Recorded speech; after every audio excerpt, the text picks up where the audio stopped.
Assalamualaikum warahmatullahi wabarakatuh. Pemirsa setia channel Pecontohnya Akhirat dimanapun Anda berada. Alhamdulillah pada kesempatan yang berbahagia ini bisa menyapa kembali saudara-saudaraku semua sebangsa setanah air. Tetap semangat, NKRI harga mati, Nusantara milik kita. Berikut ini akan kami sajikan cuplikan video bersama Gus Fakih Wirahadiningrat.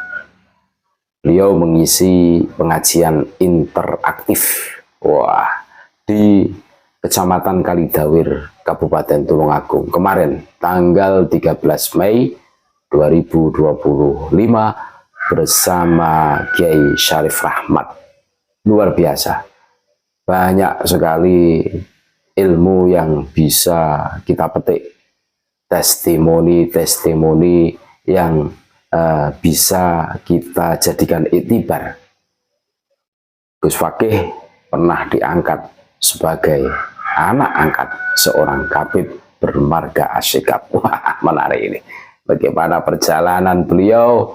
Ini kita simak bareng-bareng ketika memberikan testimoni dan pelajaran-pelajaran yang luar biasa yang bisa kita petik bareng-bareng. Kita dengarkan bareng-bareng, saudara-saudaraku.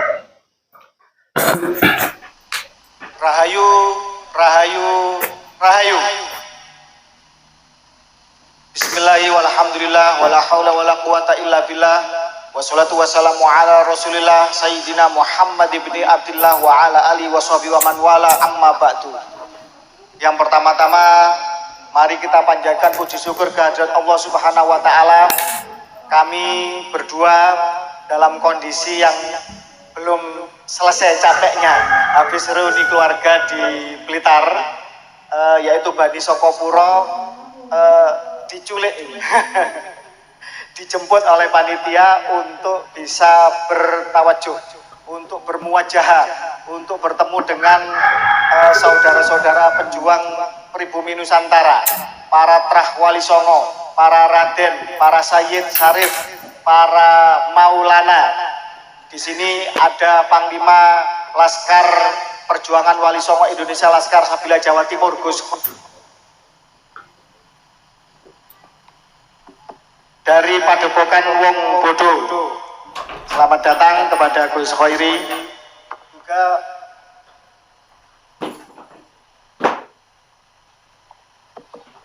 Juga tak lupa kepada jajaran pengurus PWI Laskar Sabilillah Tulungagung. Tidak lupa pula kepada Muspida atau Muspika dari Kecamatan setempat Kalidawir di Kabupaten Tulungagung. Kepada semua alim ulama, para masyayikh tanpa habaib. Biasanya kalau orang NU habaib dulu baru kiai kan gitu. Para alim ulama tanpa habaib gitu. Karena mereka masih mengaku cucu Nabi, jadi tidak saya sebut. Kepada semua para alim ulama yang kami hormati dan kami muliakan, izinkan saya Kanjeng Raden Arya Tumenggung Fakih Wirahadiningrat untuk memberikan testimoni bahwa begitu berbahayanya pengakuan sebagai cucu Nabi ini menjadi akar kejahatan dari seluruh kejahatan-kejahatan lainnya di Nusantara, yang pada pangkalnya itu menjadi dua hal, yaitu perbudakan spiritual dan kapitalisasi agama. Saya dengan Kiai Haji Syarif Rahmat berjibaku mengumpulkan keluarga kami dari Bani Sokopuro, Blawong, Ngayogyakarta, Hadiningrat. Kebetulan untuk tahun ini reuni keluarga diadakan di Blitar. Tidak ada lain adalah untuk mengamankan, menyelamatkan, menjaga keluarga kita masing-masing, agar jangan sampai keluarga kita teracuni oleh hal-hal yang tidak benar, agar leluhur kita tidak dibelokkan sejarahnya, agar manuskrip, peninggalan, artefak, makam dari leluhur kita tidak dipalsukan sebagaimana yang terjadi masif bukan hanya satu, dua, puluhan atau ratusan, ternyata ribuan makam telah dipalsukan di bumi Mataram saja, apalagi seluruh Nusantara. Dan alhamdulillah konsensus keluarga kami dengan restu Keraton Ngayogyakarta Hadiningrat dan tadi kesepakatan dari semua keluarga besar telah mengangkat seorang putra terbaik Bani Sokopuro, yaitu Kiai Syarif Rahmat, Kiai Haji Raden Syarif Rahmat, untuk menjadi Kiai Sokopuro yang kelima. Tepuk tangan. Keluarga Sokopuro mengirimkan 4 putranya untuk ikut meramaikan dan membangun diskursus nasab, meluruskan nasab Nabi di Nusantara. Kalau Kiai Syarif Rahmat telah sadar sejak zaman dahulu kala, dibuktikan dengan beliau membuat seminar nasional tahun 2015. Saya mantan muhibbin akut, nanti saya ceritakan. Kemudian ada lagi Gus Fuad Pleret, itu lebih parah lagi, mantan presiden muhibbin Indonesia, Gus Fuad Pleret. Kemudian yang terakhir tidak pernah menjadi muhibbin, tetapi baru muncul belakangan dan langsung menggempaka, yaitu pakar genetika kita, Dr. Sugeng Sugiharto. Itu keluarga kami. Alhamdulillah diskursus nasab ini akhirnya menjadi bola salju yang semula menjadi perbincangan di grup WA membesar, kemudian di medsos yang lebih luas, di Facebook, di YouTube, dan seterusnya hingga menjadi kajian-kajian ilmiah. Kalau Kiai Syarif Rahmat tidak pernah tertipu dan sadar sejak dulu cuma karena sendirian, maka beliau membuat seminar nasional untuk mengingatkan kiai-kiai. Nanti beliau akan menceritakan bahwa beliau telah mengetahui kedok dan kepalsuan itu dan diingatkan kepada kiai-kiai sepuh terutama di ibu kota Jakarta, di circle beliau, di sesama pendakwah nasional di ibu kota Jakarta. Nanti akan beliau ceritakan. Sementara saya pribadi tahun 2000 sebelum saya menikah, saya diangkat menjadi seorang anak angkat oleh seorang Habib yang bernama Habib Husain bin Muhammad bin Alwi bin Hasan bin Toha bin Muksin bin Alwi bin Segaf Asgaf. Tidak akan saya teruskan. Nanti kalau saya teruskan nanti ke Ubaidillah, ke Ahmad bin Isa, ke Rasulullah nanti. Tidak saya teruskan, cukup di situ aja. Tetapi patut dipahami bahwa orang tua angkat saya itu adalah sumber inspirasi dan sumber restu pertama saya untuk terjun di dalam polemik nasab ini. Saya katakan bahwa memang tidak semua Habib itu buruk. Kita harus mengakui, sebagaimana juga tidak semua orang Jawa itu baik, ada yang buruk juga, suku Madura, suku Sunda, semua sama. Tetapi selama mereka masih belum mau bernarasi tegas, melakukan pengakuan jujur bahwa mereka bukan dzurriyyah Nabi Muhammad SAW dari garis paternal ke Imam Husain, maka wajib semua Habib kita curigai motifnya. Itu yang pertama.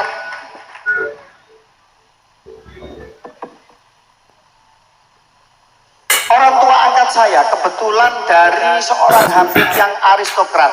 Ada Habib aristokrat, Habib yang cukup berada, dari kelas pengusaha, dari juga kelas ulama. Beliau bersaudara satu nasab dengan Habib Abdurrahman bin Ubaidillah. Habib Abdurrahman bin Ubaidillah Asgaf itu pernah didatangkan oleh kolonial Belanda untuk mendamaikan antara Robito Alawiyah dengan Al-Irsyad. Pada saat itu terjadi pertumpahan darah, pertikaian yang berdarah-darah antara orang-orang imigran Yaman dan klan Ba'alwi dengan non Ba'alwi di Bondowoso. Menurut info itu ratusan korbannya.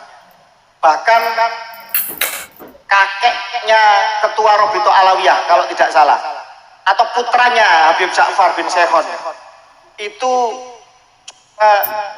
bertikai dan sempat dianiaya oleh seorang Arab non Ba'alwi. Artinya sudah sampai separah itu, pertikaiannya itu sudah sampai mengarah ke fisik. Karena Belanda punya proyek migrasi ras imigran dari Yaman ini untuk kooptasi Islam di Nusantara pasca perang Diponegoro, dan ini terjadi pertikaian di antara mereka, maka ini mengancam proyek kolonialisasi itu sendiri. Sehingga kemudian didatangkanlah Mufti Tarim yang bernama Abdurrahman bin Ubaidillah ke Nusantara. Ternyata Abdurrahman bin Ubaidillah As-Segaf ini kecewa. Di dalam kitab Al-Istizadah fi Akhbaris Sada ditulis oleh cucunya sendiri, itu beliau bertestimoni bahwa beliau kecewa dengan klan Ba'alwi yang rasis, yang rakus, bahkan didoakan rezekinya tidak barokah karena mendukung pemerintahan kafir Harbi di Nusantara. Ketika itu beliau menemui klan Arab non Ba'alwi dengan sembunyi-sembunyi karena takut diancam oleh bangsanya sendiri, klan Ba'alwi. Bayangkan, seorang Mufti Tarim datang ke Nusantara untuk mendamaikan bangsanya sendiri, tidak bisa dinasihati, keras kepala. Dia menemui klan non Ba'alwi dengan sembunyi-sembunyi. Testimoni beliau bahwa klan non Ba'alwi itu bisa dinasihati, menerima beliau untuk perdamaian, tapi Ba'alwinya justru semakin rasis. Itu yang kemudian memicu berdirinya Al-Irsyad. Kalau tidak salah, ketika Syekh Ahmad Surkati menyampaikan tentang isu kafa'ah, sebagaimana fatwa dari Mufti Belanda Usman bin Yahya, Mufti Batavia. Kalau Mufti Pasuruan Malang itu Alatos, nanti ada Mufti Pekalongan. Jadi Belanda membuat mufti-mufti, pemimpin keagamaan yang berfatwa untuk kepentingan kolonial Belanda, dan ini tidak bisa dibantah oleh siapapun karena sampai sekarang manuskripnya, surat menyuratnya, penghargaannya, fotonya, jejaknya masih ada hingga sekarang. Bantah ini kalau berani, bantah ini kalau mereka tidak pernah menjadi antek-antek jongos kolonial Belanda. Bahkan Habib Ali Kuitang yang katanya itu moderat ternyata kamuflase karena memakai 2 bintang salib penghargaan dari Ratu Belanda. Kalau Usman bin Yahya 1, beliau malah 2. Hal ini menjadi sebuah bukti nyata bahwa mereka memiliki agenda jahat dan tersembunyi sejak mereka didatangkan oleh kolonial Belanda. Bapak Ibu sekalian, ketika kemudian Abdurrahman bin Ubaidillah kembali ke Tarim, kemudian beliau bertestimoni, ditulis oleh cucunya menjadi kitab Al-Istizadah fi Akhbaris Sada. Kebetulan orang tua angkat Habib Hussein berasal dari keluarga ini. Karena berasal dari keluarga yang seperti itu, pola pikirnya beliau lebih moderat. Terus terang, dari banyak Habib sudah menghubungi saya secara pribadi. Saya tidak akan menyebutkan namanya karena amanah. Terutama mereka yang telah tes DNA. Ada marga Asgaf, ada marga Al-Hadi, dan lain sebagainya. Mereka mengatakan bahwa kami sudah taslim, kami bukan cucu Nabi. Contohnya yang Al-Hadi misalkan, itu ras Arabnya di bawah 1%. Ini DNA loh. Membantah ini harus punya basis keilmuan yang berdiri kokoh 200 tahun sejak Gregory Mendel menemukan ilmu tentang genetika. Hingga yang abad 21 ini sudah sedemikian maju. Kalau membaca hasil DNA itu ilmu kemarin sore, ilmu kemarin. Sekarang bukan lagi membaca hasil tes DNA atau memetakan hasil DNA, tetapi merakit DNA untuk membentuk varietas unggul. Bagaimana misalkan orang tua kita itu punya gejala diabetes misalkan, itu bisa sperma maupun ovumnya itu dirakit dahulu sebelum dikawinkan untuk melahirkan bayi yang terbebas atau yang tidak rentan terhadap diabetes, itu bisa. Jadi merakit DNA sudah dilakukan di zaman sekarang. Cina itu sudah membuat replika atau merakit DNA dari berbagai macam hewan dari mutasi genetisnya seekor naga. Bayangkan, ada direwolf atau serigala zaman purba, itu sudah bisa dirakit. Luar biasa zaman sekarang. Jadi kalau membaca tes DNA itu ilmu kemarin. Kalau membantah ini berarti dia hidup di abad pertengahan, di abad zaman batu. Kalau mau membantah tes DNA. Banyak Habib yang telah tes DNA dan mengakui bahwa dirinya taslim bukan cucu Nabi dan bukan orang Arab.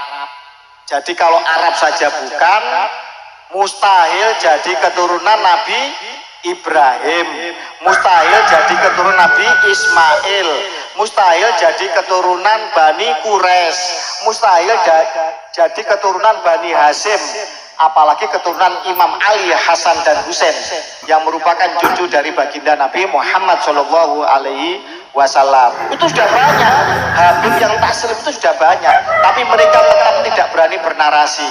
Bagi kita, mereka yang sadar atau tidak sadar tetapi belum berani bernarasi, kita anggap sama saja. Sepakat? Karena kalau mereka berani bernarasi dan meminta maaf kepada bangsa Indonesia, maka ini akan menjadi fakta sejarah, dokumentasi sejarah bahwa dulu datuknya pernah mengakui bukan cucu Nabi dan menjadi pelajaran bagi seluruh keturunan Bani Alwi, imigran Yaman ini, untuk mengingatkan keturunannya agar jangan coba-coba mengaku sebagai keturunan Nabi Muhammad Shallallahu Alaihi Wasallam. Ketika sebelum PWI berdiri ada Naat ya. Sebelum Naat itu adalah beberapa narkoba yang masuk ke Nusa Cengceng Sarung ya, untuk melawan narasi bahwa Wali Songo bukan zuriat Nabi atau terputus nasabnya atau palsu atau putus perempuan, apalah penghinaan mereka dan lain sebagainya. Waktu itu saya minta izin ke orang tua angkat saya. Beb, saya sebagai anak angkat antum mohon izin, karena saya dititipkan oleh ibu saya sebelum meninggal kepada antum untuk mengawasi dan mendidik saya. Saya izin untuk ikut membantu Bani Wali Songo. Ini testimoni ya, ini di bawah sumpah ini. Beliau mengatakan bahwa silahkan, bahkan beliau mendoakan dan mendukung. Beliau menyampaikan beberapa hal. Yang pertama, nanti ente atau saya, itu saya, kata beliau, akan mengetahui siapa itu sesungguhnya Wali Songo, nasabnya kemana. Itu yang pertama. Yang kedua, beliau mengatakan bahwa ente bakal tahu nasab kami Bani Alawi. Beliau menyebutkan Bani Alawi, Pak Alawi gitu. Saya menolak sekarang, bukan Pak Alawi atau keturunan Alawi, keturunan Ali, tapi Pak Alwi. Alwi ini nama burung di Hadramut. Mereka memberi tambahan Alawi supaya seperti keturunan Ali, padahal itu nama burung di Hadramut. Ente bakal tahu nasab keluarga kami. Itu yang kedua. Yang ketiga, tolong kalau ente sudah tahu semuanya, ente jangan ragu-ragu untuk mengungkap kebenaran. Jadi saya begini lantang menulis puluhan tulisan dan lain sebagainya, ini memang atas restu seorang Habib. Nah, jadi kalau kemudian mengatakan bahwa semua Habib itu tidak mendukung, banyak yang mendukung. Tapi selama mereka tidak mau bernarasi jujur secara lantang dari lisan sendiri, wajib kita masih berhati-hati dan mencurigai. Itu catatan. Yang berikutnya, beliau pernah ngomong bahwa wajah kami itu tidak seperti orang Arab, tetapi seperti orang Israel. Waktu itu saya tidak memahami apa maksudnya ini. Setahu saya mereka orang Arab, kan begitu. Tapi di akhir-akhir setelah kemudian saya berkorespondensi dengan senior saya di Jerman yang menikahi perempuan Jerman Yahudi Ashkenazi. Dari situ saya mendapatkan info bahwa klan Habib Ba'alwi ini sudah diakui, diisbat oleh keluarga besar Yahudi internasional. Buktinya apa? Lihat situs jewisdna.net. Di situ adalah situs bagaimana keluarga besar Yahudi internasional itu mencari keluarga besarnya secara genetika. Pada saat itu ada di tabel 058 dan tabel 057. Ada dua sampel, yaitu Jamalul Lail dan Asegaf. Setelah itu saya baru sadar bahwa mereka benar-benar orang Israel, bukan orang Arab, apalagi keturunan Nabi Muhammad SAW. Ini data ilmiah loh ini. Silakan dibantah, silakan dibantah Family Tree DNA, silakan dibantah Yeful, silakan dibantah Yesef, silakan dibantah Profesor Michael Hammer, wali kutubnya tes ahli genetik. Profesor Michael Hammer ini juga Yahudi Ashkenazi. Kode haplogrupnya sama dengan Habib, yaitu haplogrup G, haplotype-nya PF3296. Kurang apa lagi? Kurang apa lagi? Kurang apa lagi? Jadi begitu. Akhirnya setelah mengetahui ini, kami keluarga Wali Songo ini diglorifikasi nggak ya? Ini diangkat nggak ya? Kalau kami hanya mengangkat bahwa mereka bukan cucu Nabi, ini akan istilahnya dibantah, di framing, dibelokkan macam-macam. Tapi kalau kami mengangkat bahwa mereka bukan saja orang Arab, tetapi mereka adalah gen Yahudi Ashkenazi, maka ini akan lebih tepat ke jantung sasaran mereka. Karena apa?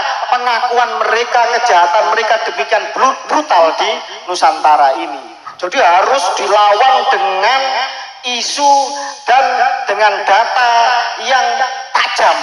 Tidak boleh kita setengah-setengah.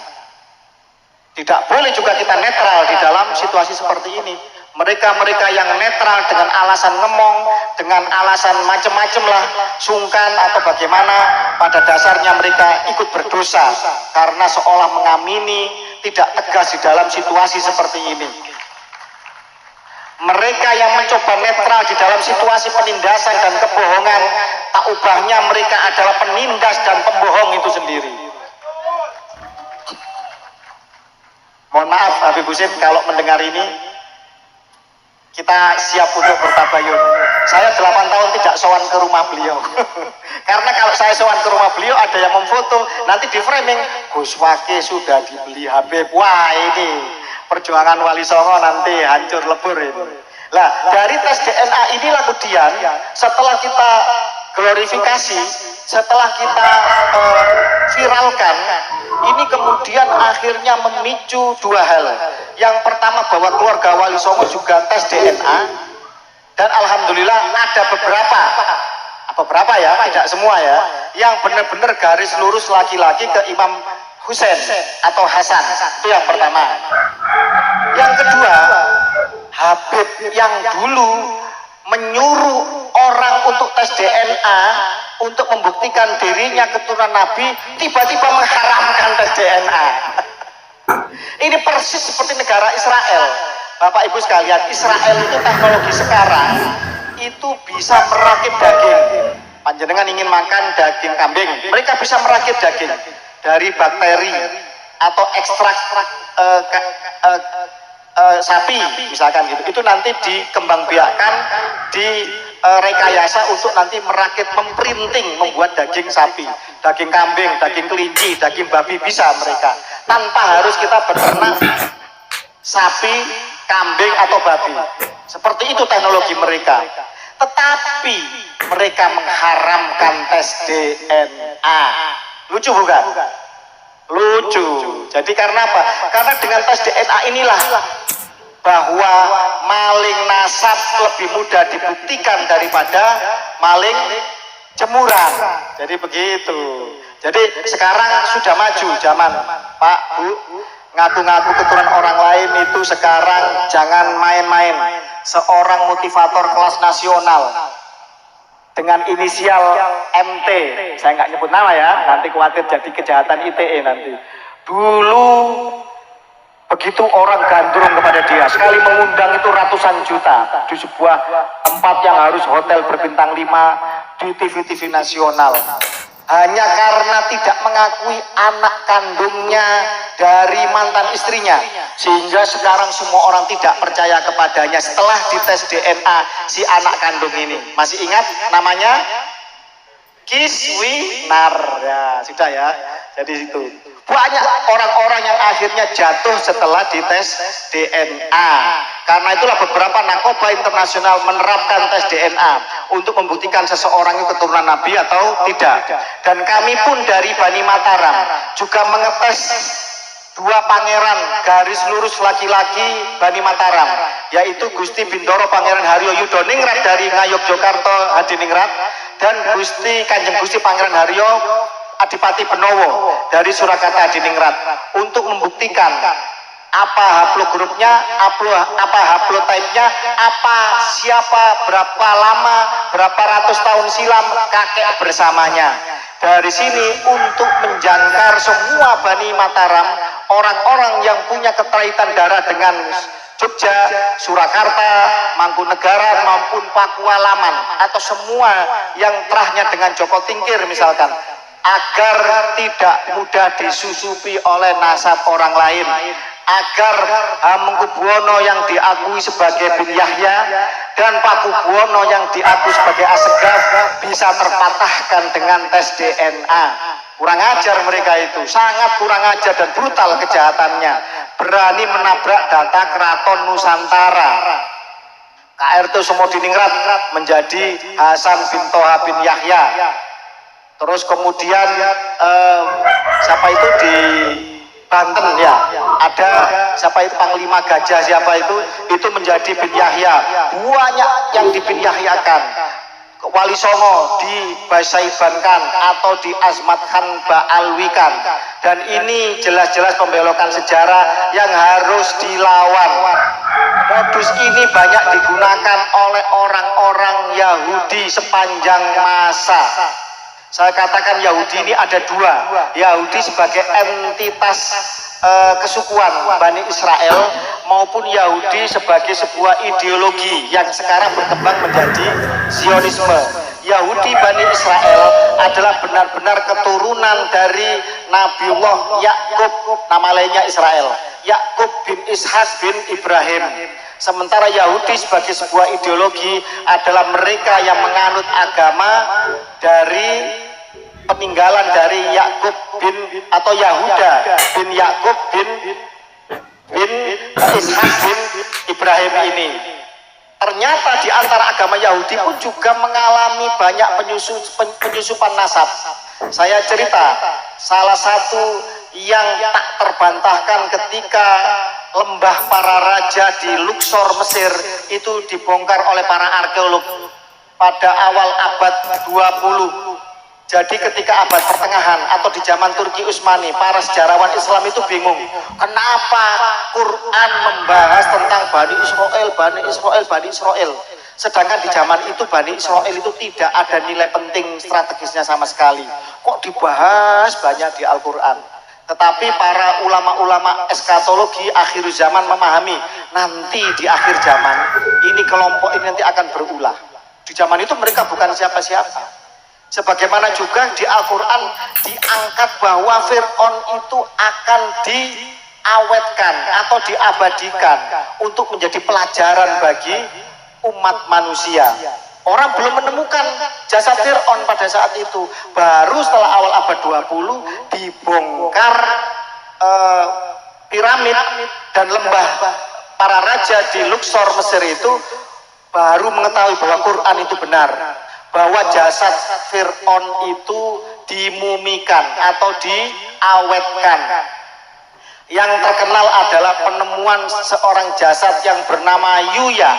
Yuya ini di situ tertulis sebagai Father of God. Apa artinya? Bapaknya Tuhan atau pembaptis Tuhan. Ini Yuya. Sementara Amenhotep ketiga, Fir'aun pada zaman itu God. Jadi Fir'aun pertama yang mengaku sebagai Tuhan itu bukan Merneptah yang versus Musa, tetapi berapa generasi di atasnya yang bernama Amenhotep ketiga. Yuya ini selain wazir agung, atau di Quran dikatakan dukun-dukunnya Fir'aun, kepala dukunnya Fir'aun, dia juga mertuanya Fir'aun Amenhotep. Dia punya istri namanya Tuya. Yuya punya istri namanya Tuya. Ini Yuya ya, bukan Yahya ya, bukan bin Yahya ya. Yuya, jangan salah. Yuya punya istri namanya Tuya, punya anak namanya Tie. Tie ini yang dikawin sama Amenhotep ketiga. Nanti punya anak apa namanya?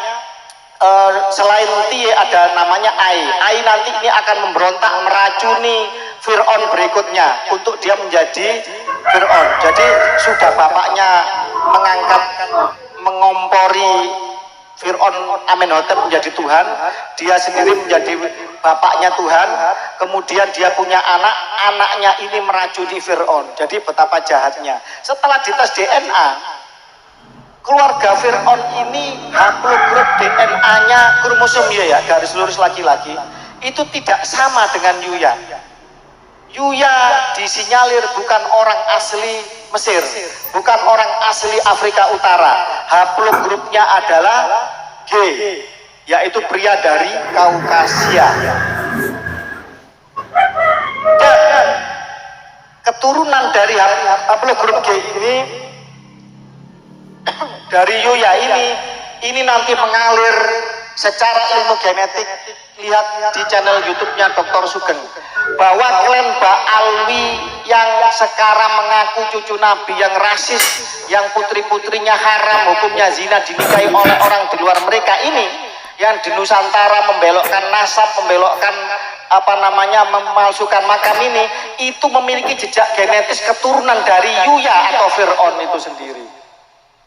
Loh, ini ilmu pengetahuan, silakan dibantah kalau kemudian tidak terima, tapi siapkan keilmuan, jangan hanya modal gacor, modal khurafat, modal jualan minyak wangi 10.000 dijual 2 juta, mau membatalkan tes DNA. Nanti dulu, belajar dulu yang rajin untuk membatalkan tes DNA. Jadi setelah kemudian berapa generasi kemudian muncullah Musa As-Samiri yang menyusup ke dalam umatnya Musa.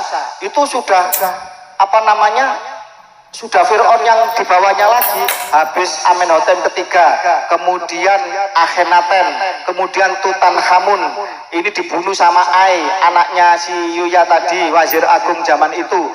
Akhenaten kemudian diganti Ai ya, jadi Fir'aun sementara diganti Horemheb, Horemheb diganti sama Ramses pertama, kemudian Seti pertama, Ramses kedua, kemudian baru Merneptah. Ini yang melawan Musa. Apa buktinya kalau Fir'aun ini yang melawan Musa? Karena di dalam jasad muminya ditemukan material kristal garam air laut. Wah, jadi Quran itu benar. Hakul yakin, bukan hanya 100%, 1.000.000% benar.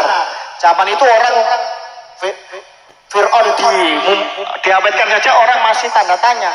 Ternyata sejarah membuktikan kemudian ada Fir'aun yang di dalam lambungnya itu bekas-bekas orang kelelep atau orang tenggelam di lautan. Jadi benar sekali apa yang disampaikan oleh Al-Quran. Ini jauh, sehingga kalau Yuya saja di zaman itu sudah ada penyusup haplogrup G, saya yakin seyakin-yakinnya entitas Musa As-Samiri yang menyembah sapi, yang mengkafirkan sebagian Bani Israel, itu juga haplogrup G, saya yakin-yakinnya. Menurut Profesor Syekh Imran Hussein, pakar eskatologi dunia, lihat di YouTube banyak, beliau juga banyak menulis buku. Musa As-Samiri ini adalah entitas Dajjal yang nanti diimortalkan di dimensi lain untuk nanti muncul di akhir zaman untuk melawan Imam Mahdi dan Dajjal. Tetapi dari manakah haplogrup G ini? Berasal dari Kaukasus, yaitu Asia Tengah. Di sebelah utaranya Turki, jalur sutra zaman dahulu. Ada sebuah suku perampok yang merampok jalur sutra, perdagangan paling sibuk, paling penting, paling strategis di dunia pada saat itu, dari Tiongkok Raya menuju ke Asia Tengah, kepada Timur Tengah hingga ke Eropa. Mereka bangsa perampok mendirikan kerajaan yang bernama Khazar karena mereka takut diserbu oleh kaum salib dan takut diserbu oleh kaum Sabil. Dalam perang salib mereka memeluk agama Yahudi. Mereka memeluk agama Yahudi bukan karena keturunan dari Ibrahim, tetapi karena takut diserbu oleh dua suku bangsa. Ini berarti apa? Masuk agama Yahudinya pura-pura atau berkepentingan, bukan dari ideologis seperti itu. Dibuktikan dengan apa? Dengan surat menyurat. Raja Khazar pada zaman itu berkorespondensi dengan Perdana Menteri Andalusia Abdurrahman Ad-Dakhil atau Abdurrahman kedua.